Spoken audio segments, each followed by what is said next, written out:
Dostlar 2018 yıl Karakapteva'mız satıldı. Sastenası idealini sasteneden. Maşinimiz Ege'den buladı dostlar.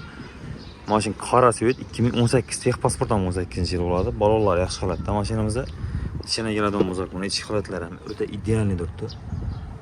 Qaranglar, akkuratni holatda chexollari. Captiva 4 ni o'zi bo'ladi bu dostlar.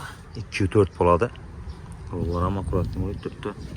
Sassanasi hoş ideal.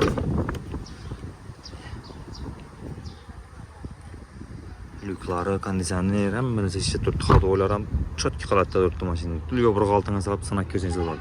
Metan qo'yildi do'stlar. 20 kundan bo'ldi bunga metan qo'yilgan. 4 tona 30lik metani bor. Ustamina почти chotki bo'lib turibdi. Arkana yuk yuklab gidaverasiz yani. Bilinmaydan metan bo'ladi. Ustuna bir taxta yasab bersangiz chotki bo'ladi.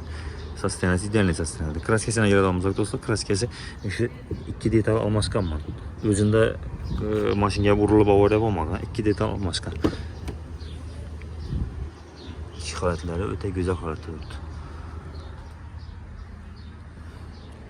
Lyuklarni ham tonirovkalik turibdi. Bu ham bir tonirovka urib bersangizlar yozda konditsionerlar ham cho'tki ishlab turibdi mashina.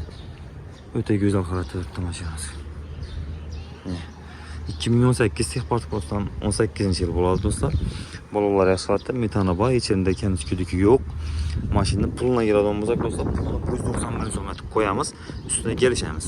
Barcha xizmati, kredit xizmati, любойna telefon uraverasiz, bor. Hamma narsa bor.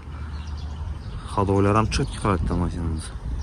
Shumka bo'lgan, ha, shumkasi ham bor buni do'stlar, qaranglar. Полностью shumka. Eldin krelacha.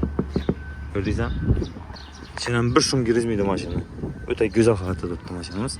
Kime qiziq bo'lsa, 91'dan 984 84 83 telefon asla üstünde gelip geçemiz. Kime yakın bo'lsa telefon arası.